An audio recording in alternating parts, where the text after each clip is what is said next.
I never imagined I'd have to call the cops on my own sister, but that night, I felt like I had no choice. Hi, I'm Linda, 38 years old. After going through a tough divorce 2 years ago, I've finally found some peace living on my own. I enjoy the quiet, my tidy little home, and the freedom to rebuild my life the way I want. But nothing could have prepared me for the night my younger sister Sophie broke into my house. Sophie's 31, and we used to be close, inseparable even. But over the past few years, things started to change. She's been struggling, a failed marriage, job troubles, poor choices. I tried to be there for her, I really did. But there's a difference between helping someone and being taken advantage of.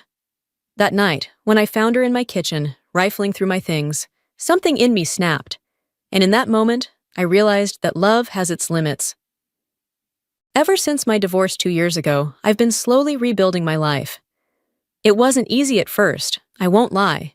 For years, I had wrapped my identity around being a wife, a partner, someone who put others first. But after the marriage fell apart, I realized I had no idea who I was without all that. So, I decided to figure it out. Now, at 38, I live alone in a cozy little house on the edge of town. It's nothing fancy, but it's mine. I found comfort in simple routines, coming home after work, making myself a quiet dinner, reading by the window with a cup of tea, or just watching the world go by outside. My home has become my sanctuary, a place where I can breathe, heal, and finally learn to put myself first. But peace is a fragile thing. My sister Sophie, 31, has always been the wild one. Growing up, we were thick as thieves. I was the responsible older sister, and she was the fun, impulsive one. We balanced each other out, but over the years, things changed. Sophie never really found her footing. She married young, jumped from job to job, and when her marriage fell apart last year, she came crashing down hard. At first, I tried to be there for her. I offered her a place to stay for a few weeks. I lent her money when she said she was short on rent. I listened to her late-night phone calls when she was in tears. But after a while, it started to feel like a pattern. Sophie needing, me giving. And somewhere along the way, I realized I was no longer helping her. I was enabling her. We fought more and more. She'd ask for money, and when I said no, she'd guilt-trip me, reminding me that we were sisters. When I set boundaries, she pushed back. It wore me down. And eventually, I told her I needed space. I told her she needed to figure things out on her own. I thought I was clear. I thought she understood. One evening, after a long, exhausting day at work, I pulled into my driveway, grateful for the quiet night ahead. I remember thinking about what book I'd curl up with, whether I'd treat myself to a glass of wine. But the moment I stepped onto my porch, I felt it. That strange, gut-deep sense that something was off. The back porch light was on. That was odd. When I walked around to the side of the house, I noticed the gate was slightly open. My heart rate picked up. And then I saw it. The back door, unlocked, just barely ajar. For a second, I froze. My mind raced through possibilities. Did I forget to lock up? Did I leave it open this morning? But no, I was sure I hadn't. I felt my stomach twist as I reached for my phone. Part of me wanted to call the police right then and there. But another part, the part that still hoped for some innocent explanation, held back. Maybe it was nothing. Maybe it was a misunderstanding. Taking a deep breath, I quietly stepped inside, my eyes scanning the kitchen. That's when I saw her. Sophie. She was standing in front of the open refrigerator, rummaging through the shelves, her back to me, completely unaware that I was standing there, watching. I stood there for a moment, frozen, watching Sophie as she dug through my fridge, pulling out leftovers, a bottle of orange juice, and a bag of apples. She was so focused she didn't even hear me come in. Her hair was a mess, her clothes rumpled, and there was something about the way her shoulders slumped that hit me right in the gut. "Sophie?" My voice came out sharper than I intended. She spun around, nearly dropping the container in her hands. Her eyes went wide, mouth opening in shock. "Linda, she stammered, her face flushing red. "What are you doing here?" I demanded, my heart thudding in my chest. "How did you even get in?" Sophie's lip trembled. She set the food down on the counter with shaking hands. "Linda, please. I didn't know what else to do."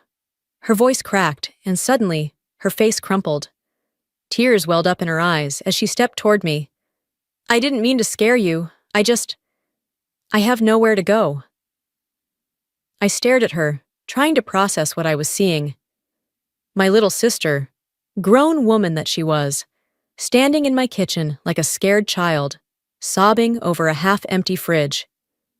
You broke in, I whispered, realization sinking in. You broke the lock, didn't you? She buried her face in her hands, sobbing harder. I didn't know what else to do. I got evicted last week, okay? I've been crashing on a friend's couch, but they kicked me out. I lost my job. I have nothing, Linda. I was hungry. I just needed a little help. For a moment, all I could do was stare. Part of me wanted to rush over, wrap her in a hug, tell her it would all be okay. But another part, the part that had been hardened by years of disappointment, broken promises, and sleepless nights, froze in place. You should have called me, I said quietly. You should have asked. I was embarrassed, she cried. You've done so much already, and I didn't want you to say no again. I clenched my fists, feeling anger bubble up under the surface. So your solution was to break into my house. Sophie, are you even hearing yourself? I was desperate, she sobbed, falling to her knees on the cold kitchen tile. Please, Linda, I didn't mean to hurt you. I just needed something to eat, maybe a little money. I swear I was going to pay you back. I felt like the floor had been ripped out from under me. All the memories of the past came flooding back. Every broken promise, every time she'd sworn she'd change, every time I'd bailed her out. And here we were again. I can't do this anymore, I whispered, more to myself than to her. She looked up at me, eyes wide, face streaked with tears. Please, Linda, don't turn me away. You're all I have. My chest ached, torn between love and anger. She was my sister. We had shared bunk beds as kids, whispered secrets under the covers, planned our futures together. But now, all I saw was a woman I barely recognized, lost, broken, and pulling me down with her. I love you, Sophie, I said softly. But I can't keep saving you. You need help, real help, and breaking into my house. This isn't okay. Her face crumpled again, and she scrambled to her feet, reaching for me. Linda, please don't do this. I took a shaky breath and stepped back. My hands trembled as I pulled my phone from my pocket. For a moment, I just stood there, staring at the screen. My thumb hovered over the numbers. Sophie froze, her eyes locked on my face.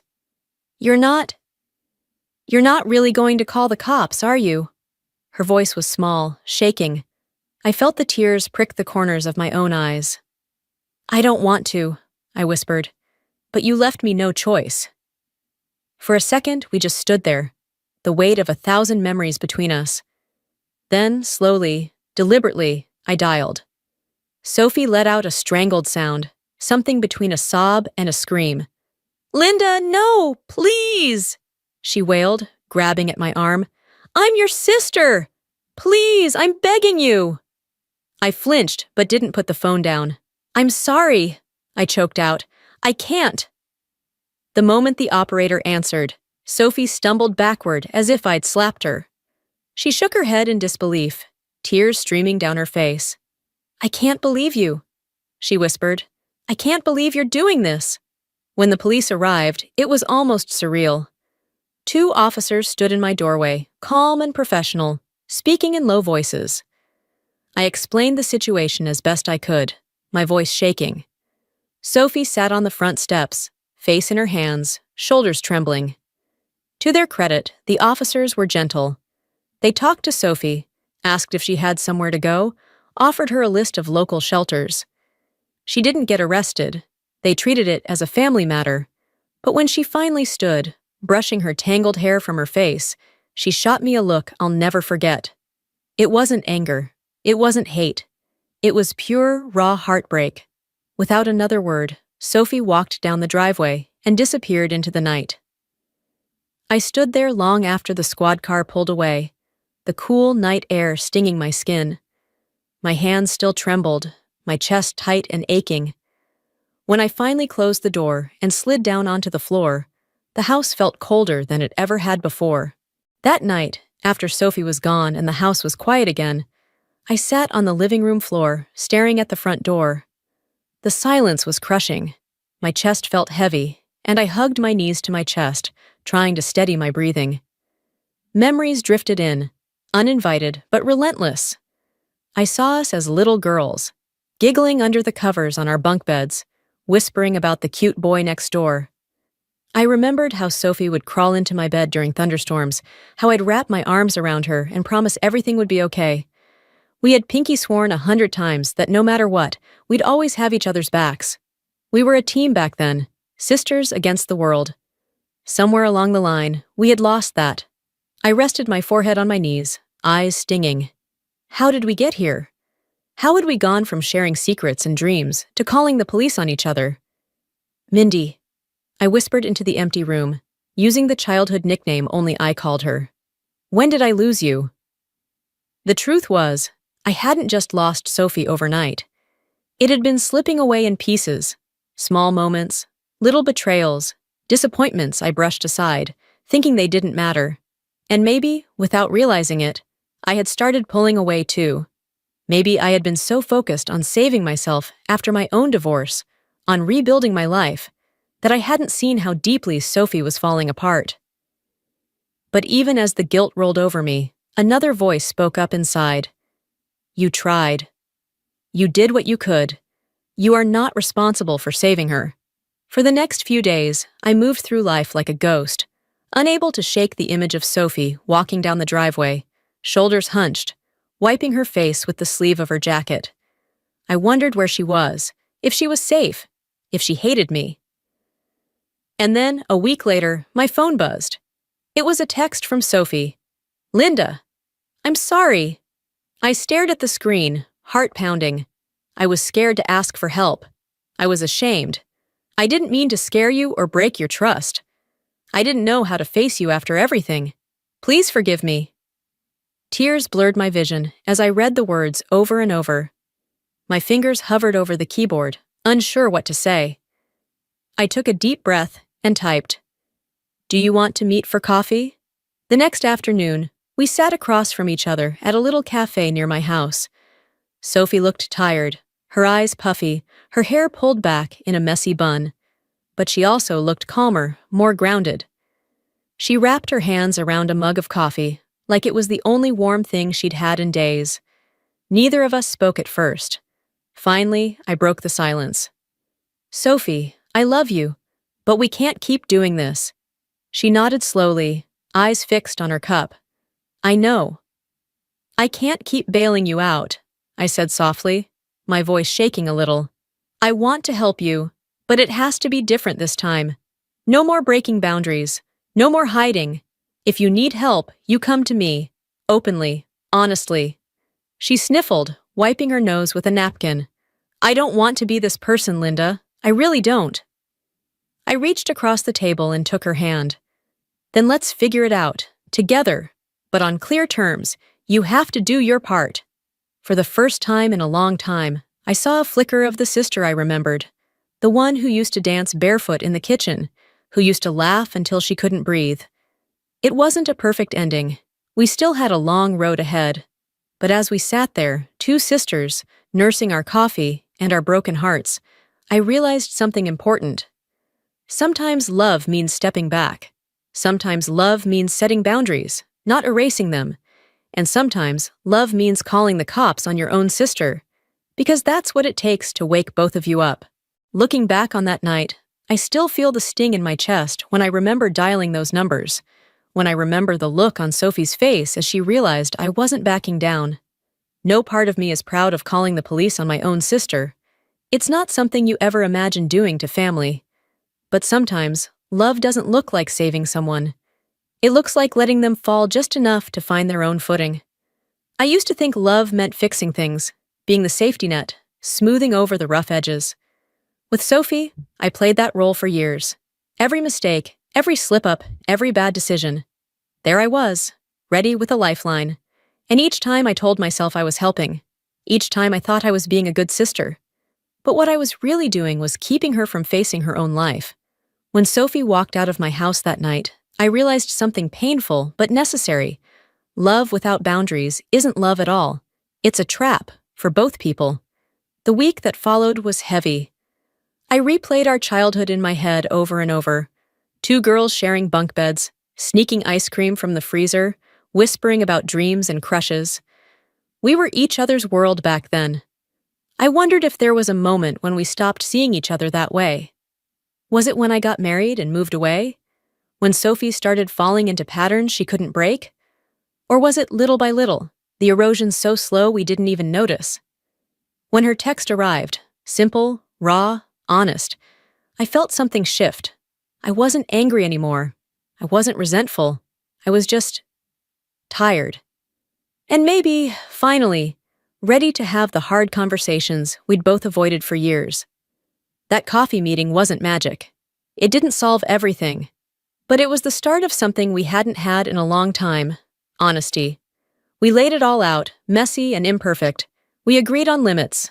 We admitted our failures, hers and mine. And as I sat across from her, watching her cry, laugh softly, and make promises I cautiously chose to believe, I understood something I wish I'd known years ago. Boundaries don't divide us. They protect what's left. Without them, we keep breaking each other's hearts in the name of love. With them, we give each other the space to heal, to grow, to rebuild. I'm not here to tell you that everything is perfect now. It's not.